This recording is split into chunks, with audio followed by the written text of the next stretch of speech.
बिस्मिल्लाहिर्रहमानिर्रहीम। आज हमने एससीओ के बारे में पढ़ना है।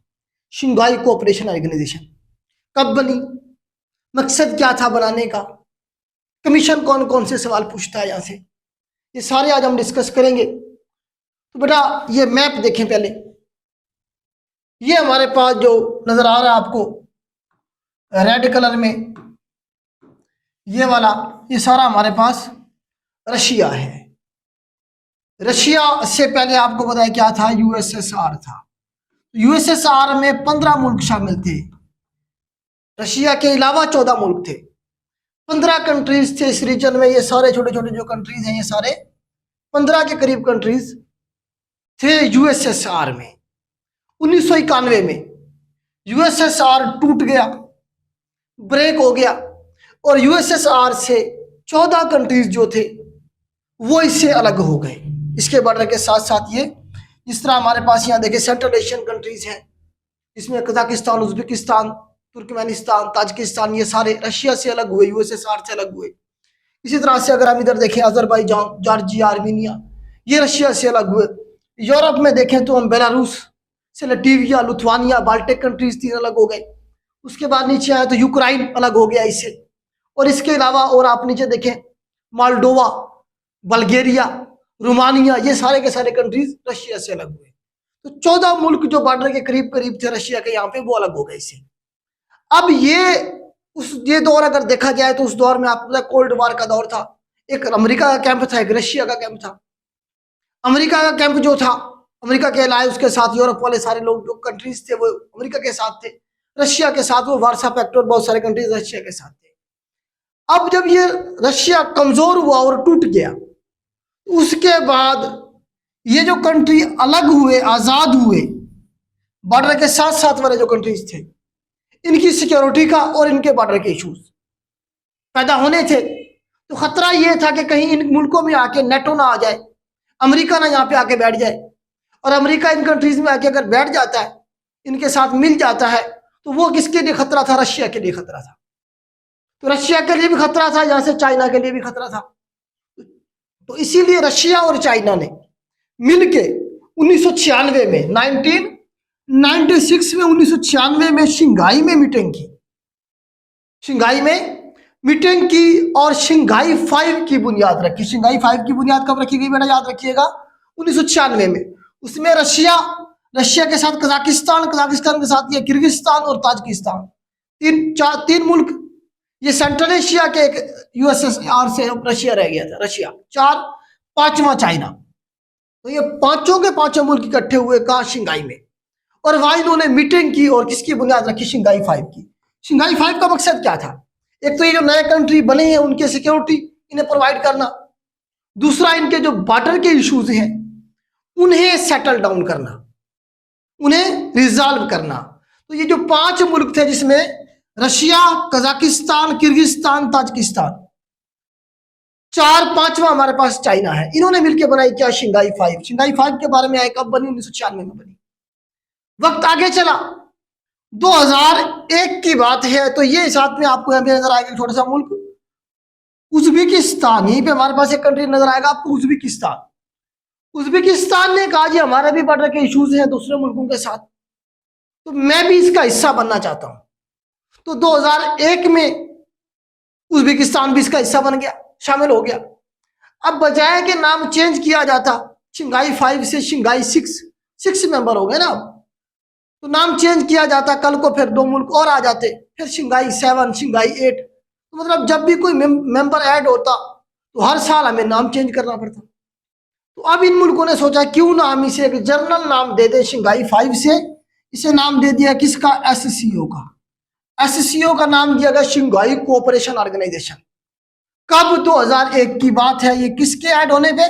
उज्बेकिस्तान के ऐड होने पे।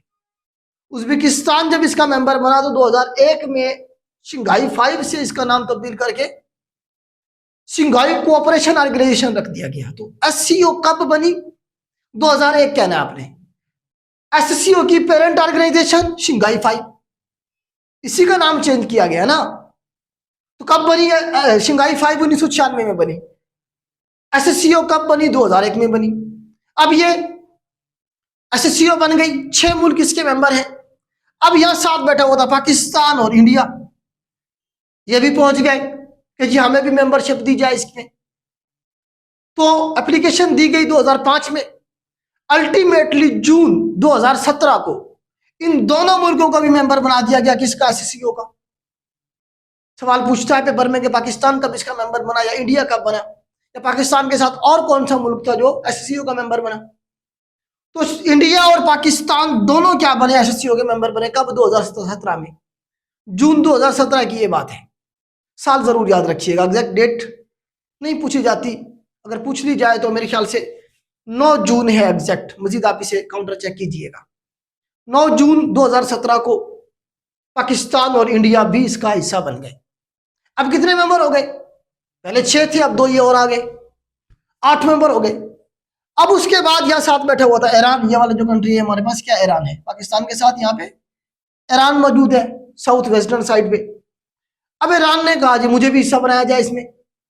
तो 2023 में अल्टीमेटली ईरान भी इसका परमानेंट मेंबर बन गया। तो अब एससीओ के मेंबर कंट्रीज कितनी है बेटा, 9 हो जाएंगे। एससीओ के इस वक्त मेंबर कंट्रीज बेटा कितनी है पूछा जाए आपसे तो 9 हो गए, अभी तक 9 मेंबर हैं।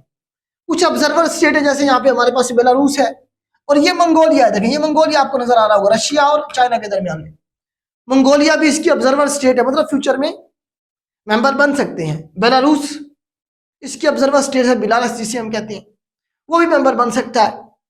ईरान तो अब मेंबर हो गया, पहले ऑब्जर्वर था ये।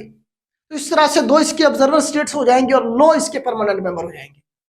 अब ये इंपॉर्टेंट क्यों है, अब देखें इंडिया की आबादी देखें, चाइना की आबादी देखें, पाकिस्तान की आबादी देखें, ईरान की आबादी देखें, इसी तरह से रशिया की आबादी देखें। तो आबादी की जब हम बात करते हैं ना बेटा, तो दुनिया की जो पॉपुलेशन है ना बेटा, ये एससीओ 40% पॉपुलेशन इन्हीं मुल्कों में। अगर एशिया की बात करें, एशिया की, तो 80% आबादी एससीओ के पास है। एससीओ जो कंट्रीज है उनमें जो उनकी जो आबादी है वो एशिया की तकरीबन 80% आबादी के हामिल है। अगर दुनिया की आबादी की बात करें तो 40% पॉपुलेशन जो है वो किनके पास है, एससीओ के पास है। इंपॉर्टेंट हुआ कि नहीं हुआ, जहां पे आबादी ज्यादा होगी उन्हीं के मसाइल होंगे, उन्हीं के पास रिसोर्सेज होंगे। आपको पता है मैन पावर जो है वो सबसे ज्यादा जिसके पास होगी वही आगे निकलेगा। तो चाइना क्यों आगे जा रहा है, क्योंकि उसके पास मैन पावर है। अब इंडिया ने भी अपनी जो आबादी है, मैन पावर है, उसे इस्तेमाल करना शुरू किया। इंडिया भी इस वक्त लीड कर रहा है। तो इस तरह से जो है ना ये कंट्रीज, और जीडीपी की अगर बात करें तो दुनिया की जीडीपी का 30% इन्हीं मुल्कों के पास है। दुनिया की जो जीडीपी है उसका 30% इन्हीं एससीओ के पास है। तो अब हर एक मुल्क इसका हिस्सा बनना चाहता है, और ये लाइन से बढ़ता जा रहा है। पहले पहले ये सिक्योरिटी और बॉर्डर के हवाले से था, अब ये इकोनॉमिकली भी एक दूसरे के साथ इन्होंने कोऑपरेट करना शुरू कर दिया, और ये एक बहुत बड़ा अलायंस बनने जा रहा है इस रीजन में। अगर ये अलायंस मजीद आगे चलता है और बेहतरीन किस्म का इसे ऑर्गेनाइज कर लिया जाता है तो ये यूरोपीय यूनियन को पीछे छोड़ जाएगा, उससे भी जबरदस्त किस्म का अलायंस बनेगा। तो इस तरह से बेटा यहाँ से सवाल बनते हैं। इसका हेडक्वार्टर अक्सर बच्चे भूल जाते हैं, क्योंकि शंघाई कोऑपरेशन ऑर्गेनाइजेशन है, तो बच्चे समझते हैं कि शायद शंघाई में इसका हेडक्वार्टर है। शंघाई में नहीं है बेटा, शंघाई में इसकी पहली मीटिंग जरूर हुई थी 1996 में, उस वजह से इसका नाम पड़ा है। लेकिन इसका हेडक्वार्टर जो है वो बीजिंग है, चाइना ही है, लेकिन कौन सा इलाका है, बीजिंग का इलाका है। बीजिंग क्या है बेटा, इसका हेडक्वार्टर है। इसका सेक्रेटरी जनरल जो होगा इसके बारे में भी सवाल बनता है। तो हांग मिंग साहब है जी, चाइना से इनका ताल्लुक है। किससे, कहां से ताल्लुक है, चाइना से इसका ताल्लुक है। ये क्या है जी, सेक्रेटरी जनरल है। तो ये बेटा इसके यहाँ से सवाल बन सकते थे मैक्सिमम। अच्छा, लास्ट मीटिंग कहाँ हुई, ये पूछा जा सकता है आपसे। तो एससीओ की लास्ट मीटिंग हुई थी बेटा, समिट जो हुई थी ये इंडिया में हुई थी, जहाँ पे हमारे वजीर खारजा बिलावल भुट्टो जरदारी साहब भी गए हुए थे। आपने खबर सुनी होगी 2023 में। तो लास्ट मीटिंग जो हुई वो बेटा किधर हुई, इंडिया में हुई। तो ये बेटा आपके मैक्सिमम सवाल हैं जिनके बारे में कमीशन पूछ सकता है, वन पेपर में आपसे इनके बारे में पूछा जा सकता है। तो उम्मीद करता हूँ आपको मैं समझा पाया हूँगा। हमारा लेक्चर अच्छा लगे तो इसे अपने दोस्तों के साथ ज़रूर शेयर किया करें, सदका जारिया समझकर। अगर आपकी वजह से कोई चंद अल्फाज सीख लेता है तो उसका सवाब आपको भी मिलना है। आज के लिए इतना ही, अल्लाह हाफिज़।